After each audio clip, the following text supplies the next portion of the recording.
आपण माने जदि थंबनेल देखि आसीथिबे ताले आपण सठिक जगह पहुँचती। मु आपन को आज देखिए जहाँ थंबनेल रे लिखी जे नुआ ग्राइंडर केमिति 900 टंकार पाइपर। देखु ये एक कस्टमर मो पाखक नहीं आसी बनवाई मात्र तार बॉडी पूरा यहीपरिका खराब हो देखुए पूरा पीस टू पीस भांगी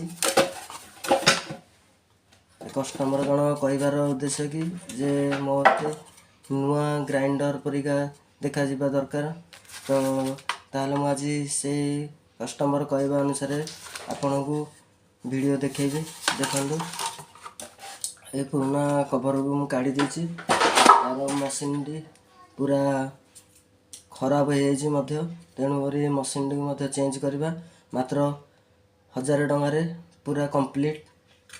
देखु ये पूरा आर आर्मीचर भी खाई जाइए नचेत आपको आम रिपेयरिंग कर पारि था किंतु आपको रिपेयरिंग करने संभव नुहे खर्च अधिक आसो।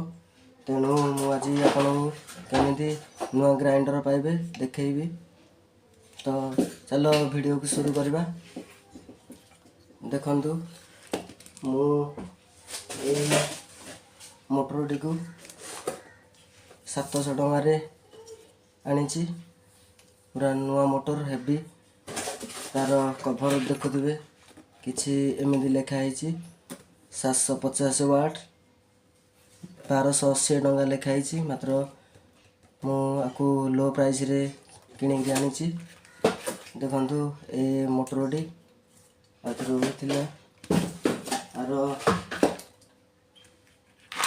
बॉडी मु आपन को देखेबी केमिति फिटिंग करा हबो आउ केमिति आपण माने भी घरे आराम से आपको फिटिंग करी पारिबे तार देखेबी आउ चलेगिरी भी मध्य आपण को देखेबी। तो चलंतु वीडियो आउ थरी शुरू करबा। तो प्रथमे मु पुराना ग्राइंडर रो ए स्विच को काढ़ी नहीं आईरे लगे सारे जमी आप समय न बर्बाद हम। तो ग्राइंडर टा को प्रथम नुआ बॉडी रे इंस्टॉल करवा तार तार को अलग अलग करा पड़ो। जदि मोर वीडियोटी भल लगी ताहले आपण वीडियोटी को लाइक बहुत मात्रा रे शेयर करेंगे लाइक करेंगे और सब्सक्राइब करेंगे। मु आपण एत कष्ट कर वीडियो बनई था वीडियोटी को फास्ट लास्ट पर्यटन देखु केमी नुआ ग्राइंडर रिपेयरिंग हुए तार प्रणाली आपण शिखिजे। मशीन को प्रथम वायर टी को यही पट साइड रखिए जमी ए स्विच सहित कनेक्ट हो पार। बस किसी बड़ कथा नुहे सांग माने पूरा अति सहज हो खाली आपण जहाँ भल से देखिकी करवा दरकार। देखो मुझे रखीदेली तापर तार दुईटी वाशर जाम वाशर अच्छी जाम वाशर दुईटी भी लगे। तो तार जाम वाशर यहीपरिका जाम वाशर को आपरे रखीदेवा किसी भी कष्ट नुहे बनवा पूरा अति सहज। तो देखिपे पूरा एमती बसीगला तार चारिटी चक्की अच्छी देखिपे सेट होगला। ये गोटे होल ए होल टी को मु ग्राइंडर मशीन द्वारा होल कर सारी। तो एबे ए बॉडी को लगेदेवा तार चारिटी स्क्रू प्रथम फिटिंग करने को पड़ो।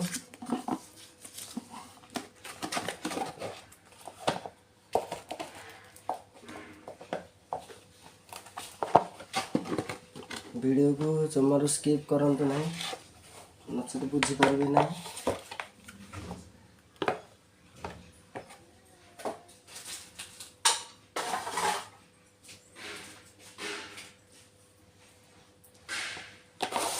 ଏହିପରି ତାର ନୂଆ ଲଟ୍ ମଧ୍ୟ ବଡ଼ି ସହିତ ଆସିଛି। 4ଟା ଲଟ୍ ତାକୁ ଫିଟିଂ କରି ମୁଁ ଦେଖେଇବି। ଏଇ ଜାଗାରେ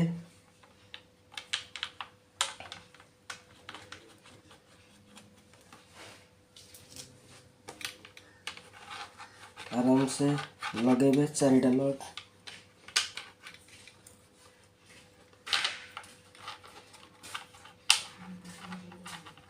आपको देखेबी को जगह लट लगुच तार होल चारिपार्श्व 4टी दे देइछि। मु गोटे स्क्रू लगाई।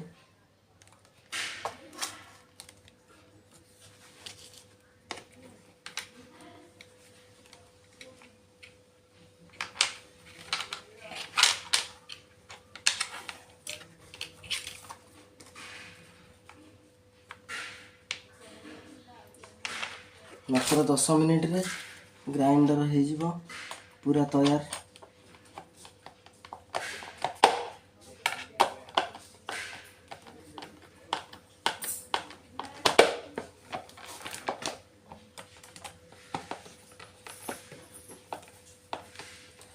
देखुवे मु 2टे लट बर्तमान लगे सारे आउ 2टी अच्छी।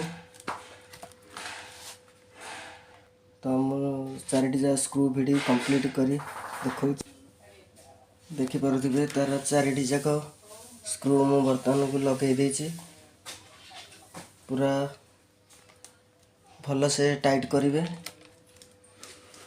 एबे तार बैक कवर फ्यूज कनेक्शन करवा। तो चलो केमिति करा जाए आपको देखेबी।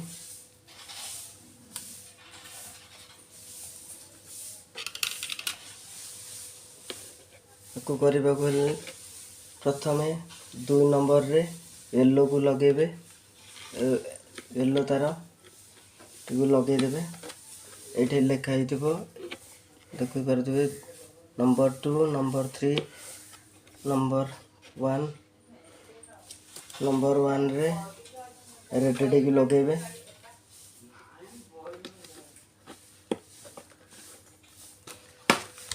देखंतु भले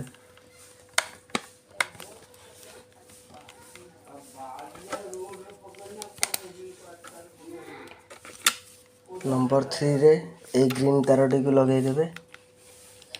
तो आपणर कनेक्शन हो जिवो मोटर कनेक्शन।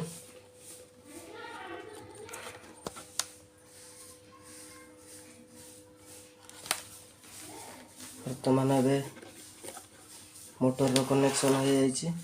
आउ गोटे तार रहा यहाँ हूँ कमन तार आपको फ्यूज रे लगा जाए।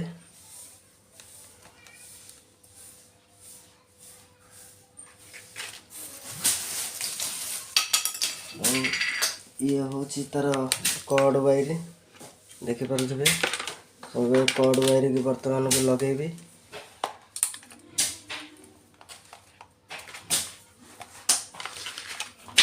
कॉर्ड वायर गोटे तार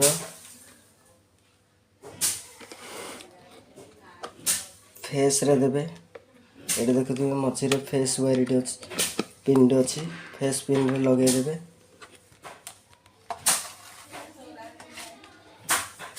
और रहा ये 2टी तार ये ब्लैक ये भी ब्लैक। ये 2टी को फ्यूज रे अपन कनेक्ट करेंगे।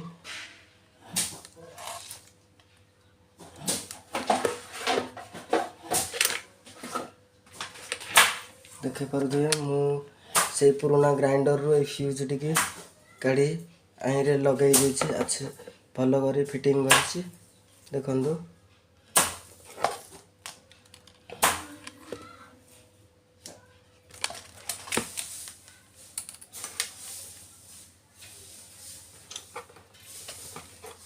ये ब्लैक तार टी फ्यूज रे कनेक्ट करदेवे।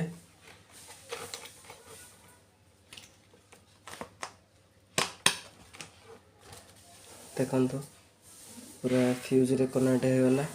और वायरिंग कनेक्शन पूरा सरी जाइए। बर्तमान आपको कवर करदेबा। तापर जे चेक करवा तो चलुची ना नहीं देखा।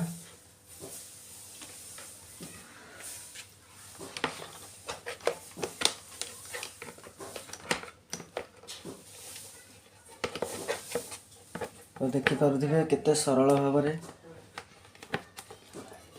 बुझे कहली और आपन को देखली भी।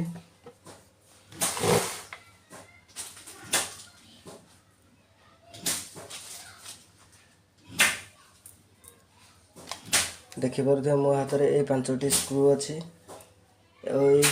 1 2 3 4 5टी होल अच्छी। ये होल रे 5टी स्क्रू फिटिंग करदेले आपणकर काम सरला। तो चलते मु गोटे गोटे स्क्रू लगेगी देखौछि। फास्ट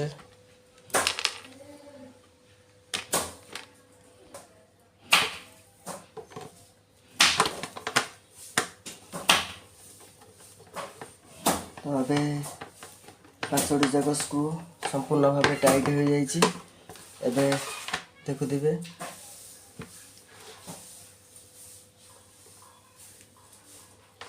तो अबे टेस्ट करिबा ग्राइंडर टी को। यापर यार ऊपर कपलर मध्य लगेदेवे। ए कपलर टी मध्य मु से पुराना ग्राइंडर रु काढ़ी आनी। एटा भल अच्छी।